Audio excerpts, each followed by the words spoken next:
remember when you were young, shone like the sun. Shine on, you crazy diamond. Hello everyone, good morning, good afternoon, good evening, whatever it is, wherever you are, who knows, I've lost track myself totally. This is vlog number 3, shining on in lockdown with Dark Side of the Wall. Hope you've enjoyed the first 2, and a big thank you of course to Adrian Stokes for giving us all that insight into his role last week and for taking so much time to film everything that he did from his little man cave down there in deepest Warwickshire. Thank you, Adrian, that was brilliant. One thing I will say though, I noticed in some of the comments that people said, well done Steve, well done Adrian. Really, a lot of the credit for this should go to Louise Wilson, our fellow band member, who takes this footage that we film, adds photos, captions, and turns it into something that's worth watching. So yeah, fair play to Lou. And of course it was her idea as well. She was the one who twisted my arm behind my back, that's for sure. So, moving on, we're going to be talking about saxophones today. But before I do, first, you may have noticed it's deathly quiet in here. Fed the budgies. So there's no interruptions. I've got other things on their mind right now. It's quite funny that the budgies have become a bit of a theme growing on here after Adrian mentioned his. So when I talk to Taz in a bit, I'll be asking him, see if he can join the club. It's not very rock and roll, but it is quite amusing from my point of view. Right, saxophones. Taz had the phone call, came along initially to do a depth job. Taz will talk about his first gig with us and how he got into the band when I speak to him later. But I think for now, Taz has made the sax playing position in Dark Side of the Wall entirely his own. I can't imagine us ever doing any shows without him these days. He's become a huge part of the band and a huge part of the Dark Side of the Wall family. I think it's good if we get to know him a little bit more. He comes on, he waves at the audience, big smile on his face all the time. Now let's hear him talk for a bit. Okay, I'm going to give him a call. So, hello, Taz. After all this time, how you doing, buddy? Yeah, I'm good, mate. Here in lockdown in good old Barbie outside Rugby. Yeah. Well, that's where you live, is it? We always wondered. Yeah, so, okay, you and Tina both okay? Doing very well, thank you, mate. Yeah. Good. Glad to hear it. Going crazy. Yeah, well, I saw you out on your doorstep playing your saxophone over the rainbow on the NHS clapping the other night. That was cool. Anyway, first and foremost, the most important question: do you now, or have you ever owned a budgie? Yes, I have owned a budgie. We had we had a yellow budgie, and it was called Lucky because it had an unlucky start. Its mother had apparently sat on it for too long, so its legs were splayed.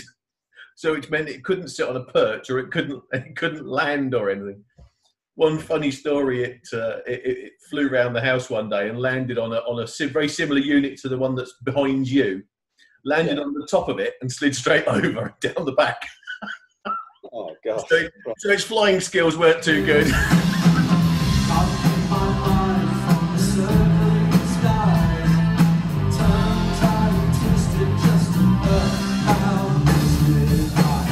Okay, we'll talk about your early days then. In terms of playing the saxophone, you were a bit of a late starter to it, weren't you? Yeah. I think I'm probably sort of the newest musician in the band, to be honest. I started playing in 2004 when the wife very kindly bought me my first sax for Christmas, and then about 3 months after getting it, I was playing at my first jam session. So, right. So why the saxophone then? Yeah, I've tried various different other instruments. Tried guitar, tried keyboard. Enjoyed those for a while, but got very bored. Always wanted to play sax, but never got round to it. I mean, they're not the cheapest things to buy, so we managed to pick this one up, and I just never put it down. I just absolutely loved it. Never got bored with it, and found that I could make a reasonable noise out of it fairly early on. So yeah, let's talk about your saxophones then. What have you got, and how did you acquire them? You started off with tenor, presumably. No, started with the alto. The alto Right. was my first one. That's the one that Tina bought me. So I've had that since 2004 now. Same one. Absolutely love it. It's a gorgeous little instrument to play. Doesn't get enough use really, but yeah. So that was my first. Then after that, I bought the tenor, and I've put a lot of work into that one actually. Or well, as a family, we've put a lot of work into that one. It was all shiny and glossy when I bought it, but it's 60 years old this year. The lacquer on it had really deteriorated and it was looking really scruffy. So I decided that I was going to strip it all down. So I took all the key work off it, and I then covered it in Nitromorse. Gave it a really good scrubbing and stripped all the lacquer off. And I was working on the lorries at the time. So I'd got to go to bed fairly early to be up for an early shift, but I hadn't finished doing this sax. And it needed scrubbing with like a wire wool sort of thing. So I said to Tina, I said, I don't suppose you fancy doing a little bit of this, do you, love? So she went, yeah, I'll have a go. Well, when I woke up in the morning, a bit like the shoemaker and his elves, she'd finished the lot. She'd scrubbed every inch of this thing, and it looked absolutely beautiful. So that's why it looks dull and matte like it is now. It's not the fact that it hasn't been loved. It's the fact that that's how I want it, because it gives a nicer, slightly duller, fatter sound without lacquer on. Oh, does it really? I never knew that was the case. Yeah. I just used to bring it to, you always bring it to gigs, and I just think, well, bloody hell, about time you polish that, mate, isn't it? Now you say it has that authentic look about it, doesn't it? And certainly now you announce how old it is. That's crazy. I didn't realise that at all. Yeah. So what about your Big Bertha then, your baritone? The baritone. Yeah, that's a beautiful sax. There's two of those in the world, exactly like that. So it's kind of special, and it was bought on the 1st of October, 2010.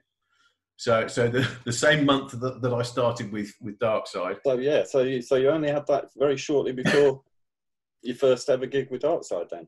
Yeah, I can't remember the date of my first gig. I know it was the October of 2010, and I got a phone call from Ted.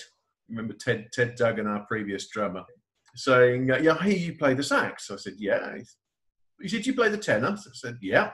"Have you got a baritone?" "Yes, I have," I said, feeling really proud now, because no one had ever asked me before. No. So he said, "Great." He said, "Can you do a bit of Pink Floyd?" Well, I'm thinking, yeah, no problem. So he said, "Well, we got a gig coming up. I think it was about 2 weeks' time, something like that. It wasn't very far away." He said, "Do you reckon you could, learn these 4 tracks?" So it was Money, Us and Them. I think probably Gunner's Dream as well. I can't remember, but definitely Shine On. Yeah. So I went, yeah, okay, no problem. So I don't read music or anything, so I can't go and look at the scores and the sheets and see how it's played. I learn by ear. So my first port of call was going to YouTube. Yeah. And I put Shine On. And I watched Dick Parry come on with his 2 saxophones and swing them around his head at halfway through, at which point I nearly fell off my chair. Yeah. And thought, what have I done? What have I let myself in for? Yeah, I mean, there's no time to take one off and put one on, because he goes straight from the baritone solo straight into the tenor solo on Shine On, doesn't he? Absolutely, yeah. That's the trick of it. So you've got to be clad with both. Yeah, which is good for when we're on the smaller stages, I must admit. We're all, whoa! Taz is going to swing any moment.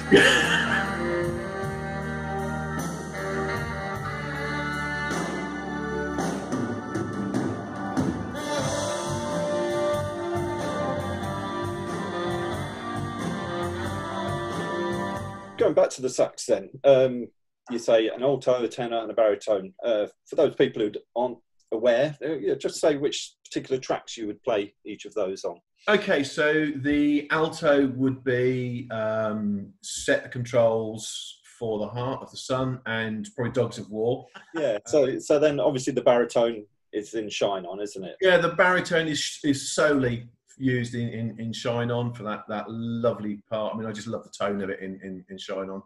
And obviously the tenor, then everything else, Money, Us and Men.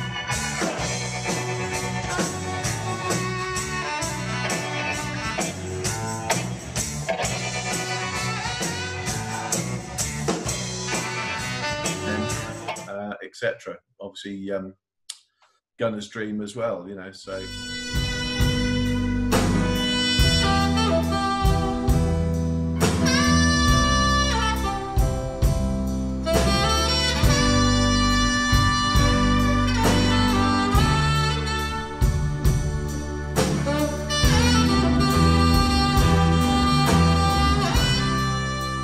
Right. Okay. And of course, now you use in-ears, don't you? And you don't.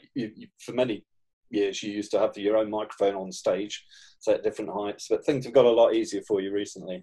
Yeah, absolutely. Well, I've invested in a set of wireless mics for the saxes now. So that just means that when we're playing those smaller venues, we don't have to have a separate mic standing there all night taking up space. So I can just wander on, stand wherever I can fit, and then, you know, it keeps the stage nice and clear. And also having the in-ears now, it means that, again, I haven't got to be standing in front of a monitor, so I can just move around on stage and be it's a lot more versatile. I also find it's a much freer way for me to play. I find that if I've got to stand and concentrate on mic position, then it restricts the way I'm playing. I don't think I play as meaningfully and from the heart, you know. And you share my microphone even these days. Know. Yeah, so now, as people have seen, much to mixed chagrin, by the way, you have taken on this bit of lead vocal roles, and he hates Taz. He hates the fact that you get such a big cheer just for singing a couple of lines. But we needed someone to do that night after night. Yeah.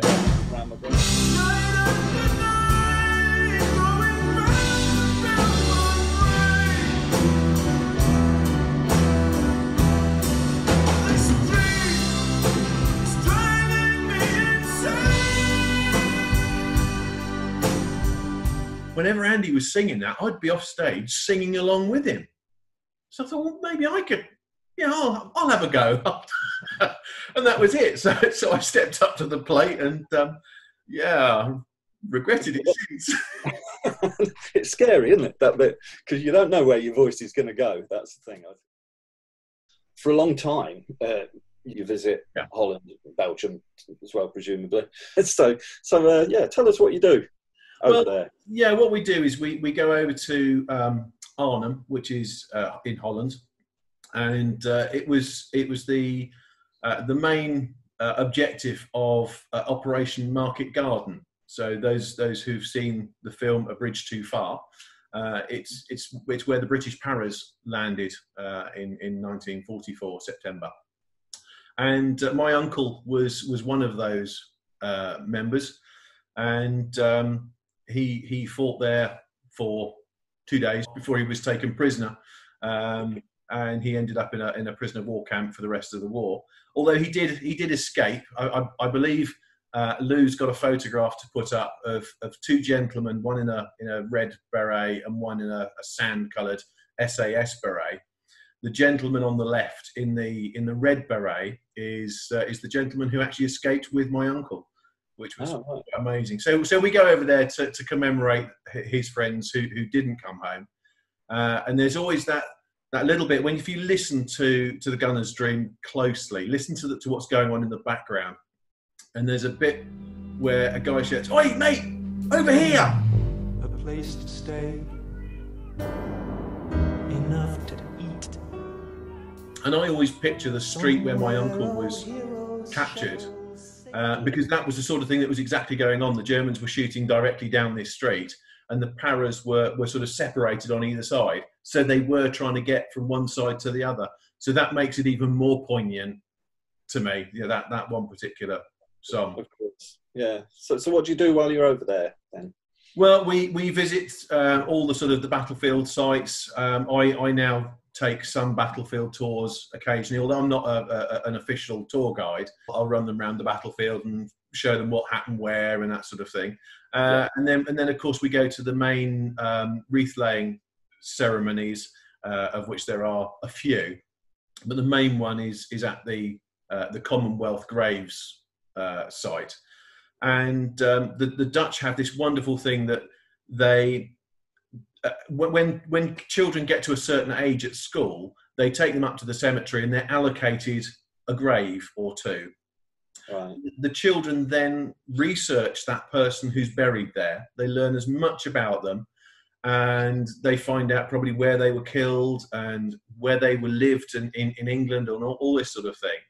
And then at a certain point during the actual ceremony, the school children line in to the process into the cemetery with their flowers, stand in front of the grave that they've been tending for the last year or whatever, raise the flowers in the air, whisper the name that's on the grave, and then lay the flowers down. When I am bawling like a baby. And the beautiful thing is that you get the kids who are doing it this year, the kids who did it last year will be standing watching the grave they tended.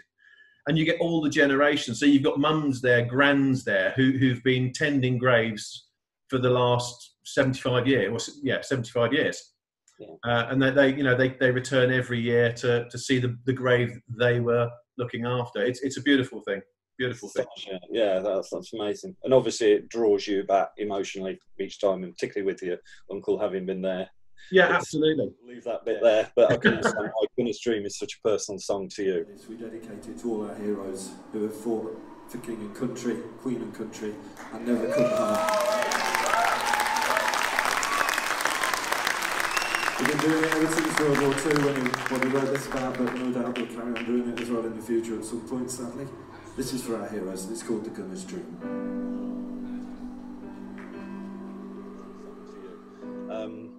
Before we go then, one final thing, and this has become a bit of a tradition, I think, is that whenever Dark Side of the Wall play a festival, you become the main host, don't you? You and your lovely wife Tina, and we all roll up, but you get to every festival right as soon as the gates open, and you just host the whole occasion, don't you? So whatever time any of us turn up, there's all sorts of luxuries going on. You've got your barbecue. Beers are in the fridge. The barbecue is normally on. Yeah, and you are the owner of Camp Darkside, as we have come to christen it, regardless of what festival site that we're on.